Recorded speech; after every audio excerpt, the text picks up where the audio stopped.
Hi everyone, welcome back to my channel. It has been a hot minute since I posted a new video. I was really committed to that weekly uploads for a moment there in July. And the reason I was really able to do that was because I had a day off in June, I think, and I batch filmed a bunch of videos and got them all scheduled. And now I am videoless, so we're gonna do another batch filming today. And also July was really busy.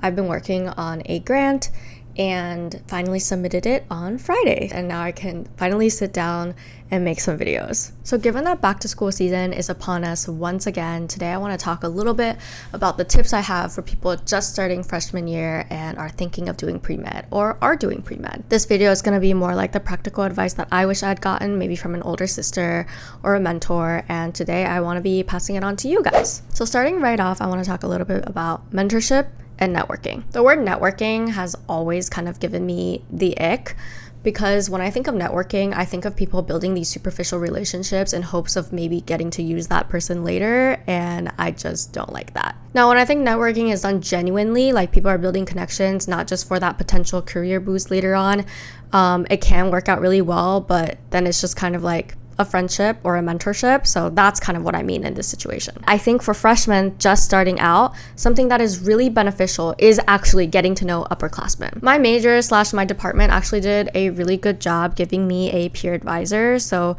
this person was a junior at the time in my department. She was an amazing peer advisor, connected me with so many people. She actually wasn't pre-med, but she introduced me to her research professor, and I ended up doing research with that professor for all 4 years in college. I also took time in freshman year going to events and signing up for things that would potentially set me up with mentors. I know these things can kind of be a hit or miss. Sometimes your mentor never reach out, which sucks, but does happen. And other times, like, you just can't get your schedule aligned to meet, which also happens. I have now been on both sides of these things. As a mentee, you're always a little bit afraid of reaching out to your mentor because you're kind of like, oh, they're so busy, I don't want to bother them. But then as a mentor, you're also kind of like, I don't want to be overbearing, like, etc.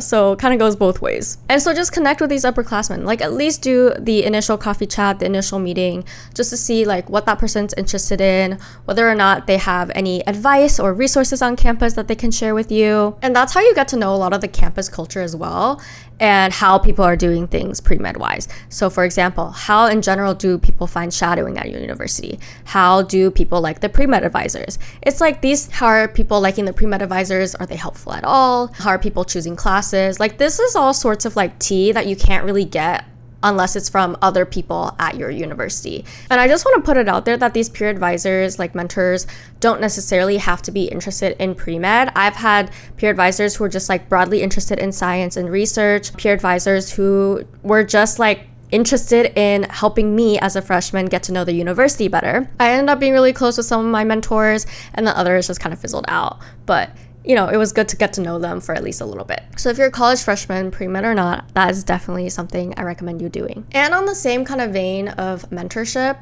you don't necessarily need to listen to pre-med advisors. Sometimes the pre-med advisors at universities are super helpful, but actually more often than not, I feel like people have found them to be very discouraging. They're good at kind of helping you with like the general requirements, like, oh, here's the list of classes you have to take before applying to medical school. Oh, like you should take the MCAT at this time if you plan on taking a gap year, or if you plan on taking no gap years, that sort of general knowledge. But I find that a lot of them are not very good at giving kind of more personalized advice, and a lot of them can be quite discouraging. Like, for example, I have a friend who I actually had her on my podcast last month. She kind of talks about this.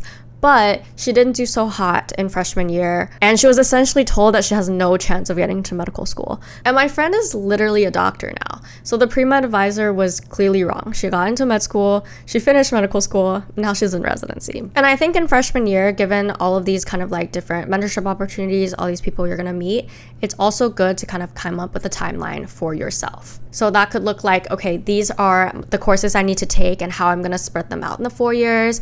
Am I gonna take a gap year or not?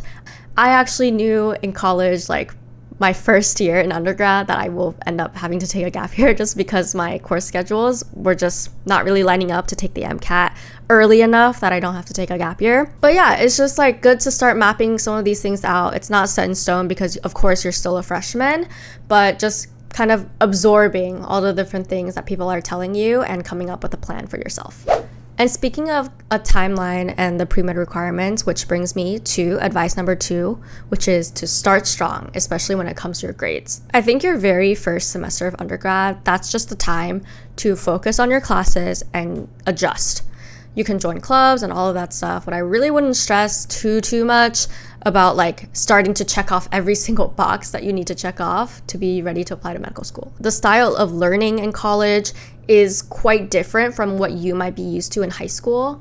And so that can be kind of a culture shock to some students. It definitely was for me. And so figuring out like, okay, how do I best learn from lectures? As far as grades go, what I would recommend for college freshmen is 1, go to office hours. That was so weird to me because in high school, I just like never asked for help. I didn't really need it. And then in college, there's office hours, and I thought those were like only for people who like really needed help or are really behind.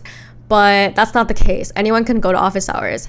At the end of undergrad, I actually ended up just going to office hours to get to know my professor. Sometimes I didn't really have questions. I just end up discussing, something related to the material we're learning. And a lot of times I did have questions, and they helped me tremendously and helped me understand concepts that we learned in lecture to like the next level. And the second thing I recommend in terms of like improving your grades and doing well in college is just to take advantage of every resource.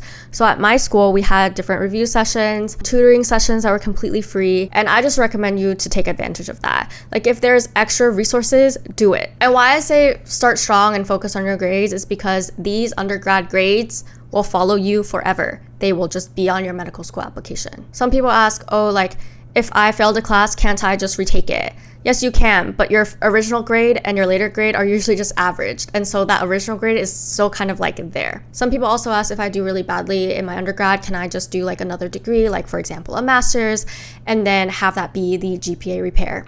And the answer is yes. Like you can definitely do that. And the farther out you are from undergrad, the less your grades kind of matter. But the truth of the matter is that your undergrad grades will always be on that medical school application. And I feel like just doing well to start off with in college will just save you a lot of headache later. I am never of the belief that, your undergrad grade is your end all be all, but if you can put your best step forward right from the beginning, that would be the most ideal in my opinion. And of course, I'm not saying like lock yourself in a room and study all the time. Like you should still have fun. You should still meet people. You should still like find a club you enjoy doing or volunteer. All I'm saying is that all the things that you must do for pre-med, and there's a lot of it doesn't all have to happen within your first semester.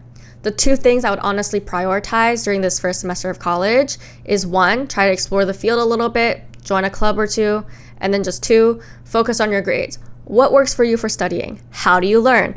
All of that sort of stuff. Which brings me to my third piece of advice, which is don't make being pre-med your entire personality. In fact, I would probably say that it's healthier if your life doesn't revolve entirely around pre-med. What I would probably do is find something you enjoy doing that's like pre-med related, for example, like volunteering somewhere, and then still keep up with your hobbies and join social clubs or just interact with people. And this is not only good for your own mental health, but also if you want to think about it in a particular way, like admissions committees for medical school also appreciate applicants who are well-rounded and don't make their entire personality about being pre-med. And like you're in college, go make some friends, go have some fun. Like this is the only time you'll be able to be a college student.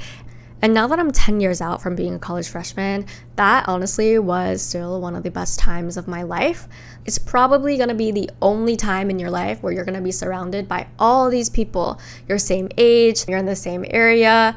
Everyone's just like excited to be there, excited to learn. But yeah, college is such an exciting time, an exciting experience. So you don't want to lock yourself in a room and just be studying all the time. And on a similar vein, my 4th piece of advice is don't do things just because you think you have to do it. This is not just for college freshmen. This is literally for every single pre-med. I've said this before on other videos that I've made. On your own journey, and your journey is nobody else's but yours. Just because you see everyone around you joining this club or doing this thing doesn't mean you also have to do it. Now, if you're genuinely interested in doing that thing, then yeah, by all means. But whenever you sign up for something or like you choose to do something, ask yourself, hey, like, am I doing this because I actually want to do it? Or am I doing this because I see everyone else doing it and I feel like it'll be good for my application? And my last piece of advice is that it's okay to drop pre-med. So many people start college and go to college wanting to be a doctor. And sometimes it's because it's like truly a passion of theirs. Other times it's maybe because of parental pressure or some kind of family pressure. And what ends up happening a lot of times is that people will go through all the pre-med requirements. They'll go through the classes, they'll volunteer, they'll shadow. Eventually they take the MCAT. They're still unsure about being a doctor. Maybe they don't really like all the clinical things that they had to do, but they already invested so much time in it, so they're gonna apply anyways. I just want to put it out there that that doesn't have to be the case, and that you can choose something else for your career. Like, just because you start pre-med in undergrad doesn't mean you have to actually go to medical school. College is the time for exploration, seeing what you like, and if you go through a bunch of these things, if you go through your classes and you go through clinical activities and you shadowed and you realize that it's not for you, that's totally fine. And yes, I understand that sometimes there's probably external pressures for you to be a doctor, but at the end of the day, you have one life, one career, and you deserve to be happy in whatever you choose to do after college. So I'll get off my soapbox now. That's my 5 pieces of advice. If you found this to be helpful in any way, please give this a thumbs up and subscribe to my channel for more videos like this. I am always taking video suggestions, so leave me a comment down below if you have a topic that you want me to talk about next. And with that, I will see you guys in the next one. Bye!